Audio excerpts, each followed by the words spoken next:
Just some reminders. Razabani for IFL TV, proudly sponsored by Everlast. I'm delighted to be in Fresno, and more delighted to have with me the one and only Mr. Frank Smith. Frank, how are we doing? Good, mate. Good to have you. What a lovely day in Fresno. You know, it's just, everyone says to me, because I flew into LA, they're like, oh, you're going to have such a great time in LA, but Fresno's just that little bit further out, so it's a bit different. I've been to this baseball stadium before, though, about 3 years ago. Came and watched the game, got quite drunk, and it's good to be back, to bring a show back here. We've got 8,000 people expected on Saturday. Really exciting. Well, everyone seems to be happy that you've got a boxing show here, including the mayor of the city. How much is Eddie Hearn's ego going to change since he's now known as Eddie Hearn Day, October 14th? Did he get a day given to him? A day. October 14, 2021 is Eddie Hearn Day and Matchroom in Fresno. Bloody hell. October 14th, so today, every year. We'll have to come back here every year to celebrate it. Not even do a show here, just come back. We'll just make it our regular hotspot that we go to. But yes, it's exciting. It's good to come somewhere where they really care, you know, and where, you know, people actually make a real effort. You know, there's so much going on in the world that you go to certain places and you're just a bit forgotten. But to come to Fresno, got the mayor here, as you say, giving Eddie his own day. You know, what more can you ask for? Is he going to rub it in later on? No, I can't. But I want, like, can I have October 13 then? Do you think that's how it works? Do you think I can make a request for like a lesser day? But yeah, no, that's probably one of the big things that's happened to him. Does he get a plaque? I think he got some sort of folder. I missed it all completely. I wonder what's in the folder. What does that give him, though, the day? I want to know. I'm going to find out more about it, and I'll let you know next time. Tune into IFL TV because the video's already up. Yeah, no, but I want to find out what he gets from it. I'll let you know next time we talk. I'll find out what the details are. Frank, there were a lot of talks a couple of months ago. There was no show in America for a little while now. I think the last show was May 29th. So it's been a little while since the last show was. What was that delay? Why have you had such a long period between May and October 16th? There was a lot of talks. Obviously, there was a lot of talks around the Canelo situation as well, fighting in September, which we were working on, and now, you know, obviously now fighting. He's fighting Plant on PBC, but there was a lot of discussions around there. So we're going to do that show there. We'd always planned for a bit of a break during the summer, so it's probably a month extra. You know, we were always looking at coming back in September. It's probably a month later than planned, but you know, now look at it, we've got a busy schedule coming up. We've got Andrade on November 19th, which we've announced, against Jason Quigley. Great show there, great undercard as well. Then you've got, obviously, Haney's going to come back, and Teofimo Lopez, who we saw, you know, we got the purse bid following the Trilla's default. So, you know, that's 4 big shows before the end of the year that we've got coming up. So, you know, we're back, we're raring to go more than ever. Obviously, showed today with the signing of Montana Love and other fighters we're talking to, that we're more than ever invested into the US boxing scene and going to keep growing and building.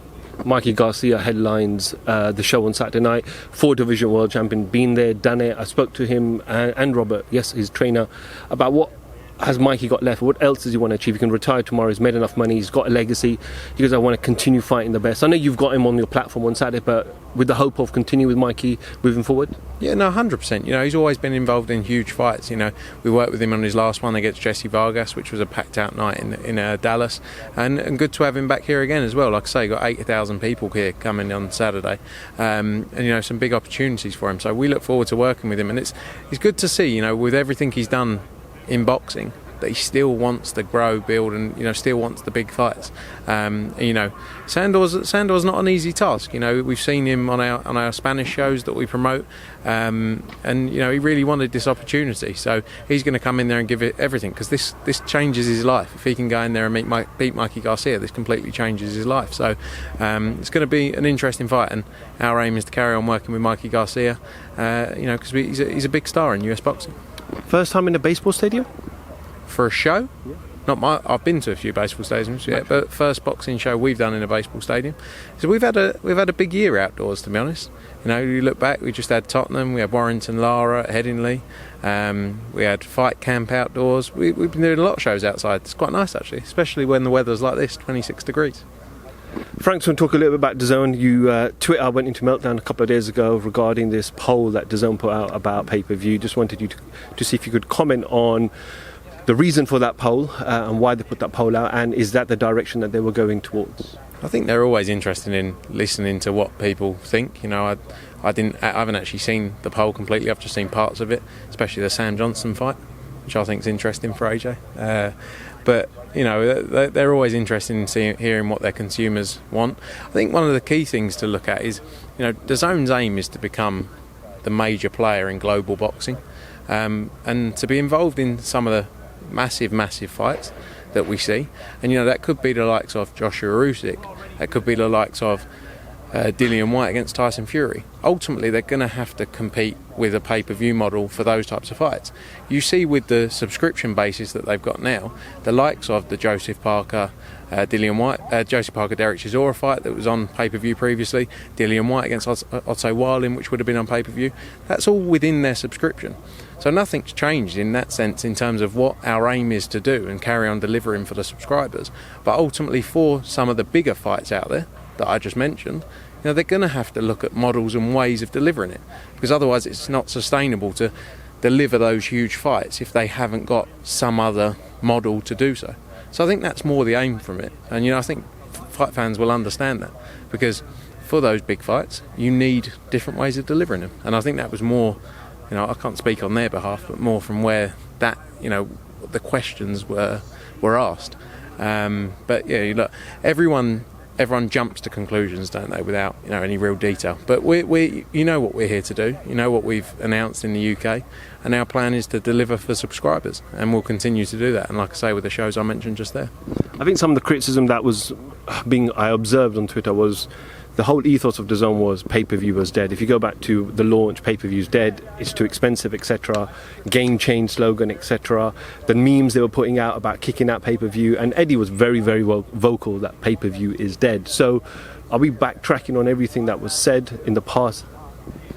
Look, again, their business model, I can't talk completely, I don't work for DAZN, but I know from our deal with them and what we've got in place and the subscription model, that's going to be the core of their business. As I say, for major fights that need the financial backing to make them, that otherwise would be on pay-per-view on another platform, if they want to be players in those fights, they need to have these methods of delivering them. So, you know, that's where I think it's coming from. You know, I know the whole pay-per-view dead thing, that was their angle when they came into the US, and you see what they've delivered for their subscribers in the US for $19.99, the Canelo fights. We had 3 Canelo fights within the space of 8-9 months, you know, between December and May. You know, we had 3 Canelo fights all delivered within the subscription, with Callum Smith, Yildirim, and then Billy Joe Saunders. So that's what they've done, and they'll continue to do that. I think they just need to understand other models of how they look at big, you know, other big fights down the road. If there was a pay-per-view model, would you have had more of a chance of retaining Canelo and having Plant come on DAZN because the budget would have been bigger? I think it all comes down to their business models. Ultimately, they look at individual fights on their merits and the value of that fight. But it may be that in order to bring in the correct money to keep them on platform or to keep them within the brand, that may need to be the way of doing it. You know, Canelo's gone from being $19.99 on DAZN to probably $80. I don't know if they've announced it yet, the Plant price, but $80. So, you know, and there'll be buyers for that at $80 as well. So, you know, it's just continued learning process. And but again, the aim still remains to deliver great fights, great nights within an affordable subscription platform. And I'll go back to saying it again.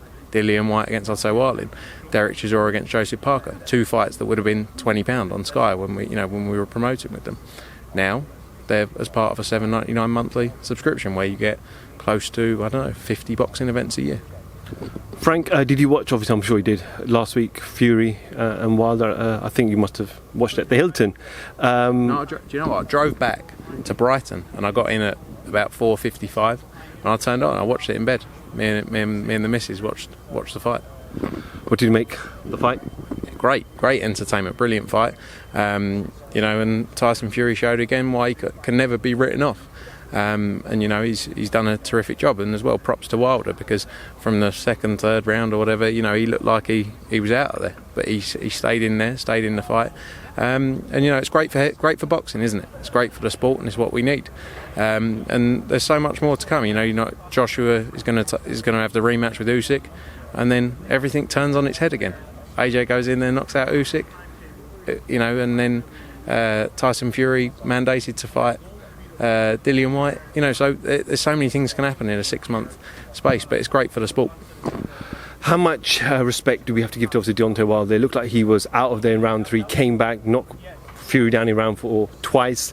Then it seemed like from round 7 onwards he was just struggling to stay in there. His legs were all over the place. Didn't seem like he had the punching power. But how much respect you should give Deontay for continuing and going out the way he did? Yeah, 1,000,000%. He's been great for the sport, and he showed his toughness, and you can't question that. Fans can't question that. Ultimately, people pay and they want to get good value, and they got good value on Saturday night, didn't they? Deontay Wilder stayed in there. He didn't give up. And Tyson Fury went in there and did a job again, time after time. He does deliver, and respect to him for what he's come back from. And again, great time, isn't it? It's great time for not just boxing, but heavyweight boxing. As always, is at probably one of the best time periods we've had in a long time.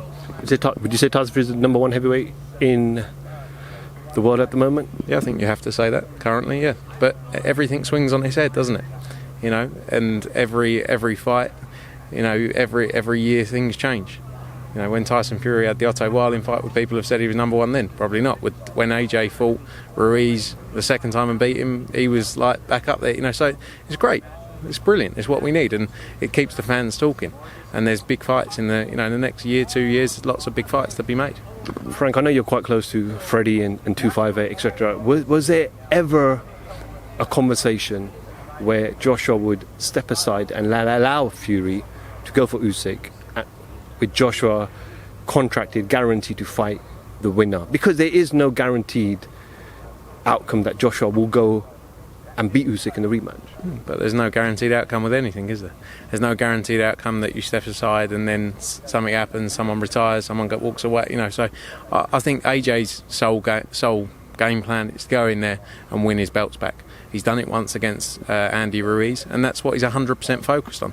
And he deserves that opportunity because what he's done for the sport, and that's I think Usyk always knew there was a rematch clause, and I think it's going to be another great fight, and he needs to go in there and he knows what he needs to do this time round. So I don't think it's been in his mind to step aside and let the others have a fight.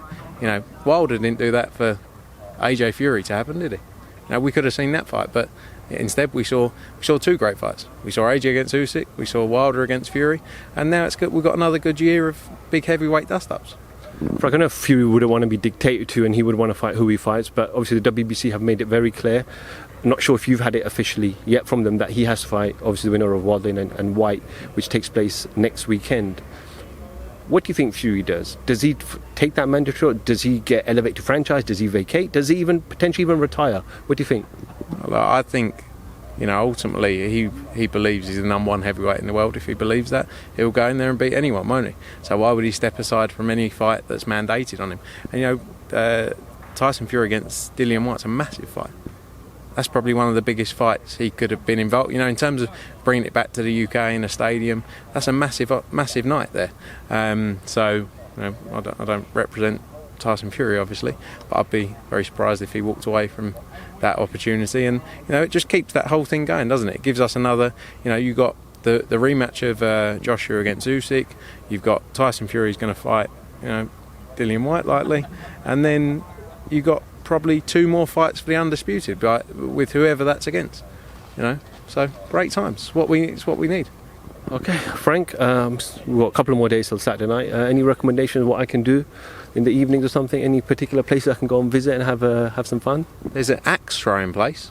What? Axe throwing, where you throw axes at a wall. That's supposed to be quite good. I've got to be honest with you. When I came to Fresno last time, I didn't really do too much. But if I hear anything, I'll let you know. Well, obviously we've got the new mayor of Fresno up there in Eddie Hearn, so anything you need, of course, just let the mayor know and he'll sort it out. Yeah, I need a barber. It's his day today as well, so he can probably do what he wants in Fresno. But if I hear anything, I'll let you know. And in the meantime, just get in the sun, have a little sunbathe. Lovely day. Frank Smith, IFL TV. Thank you very much.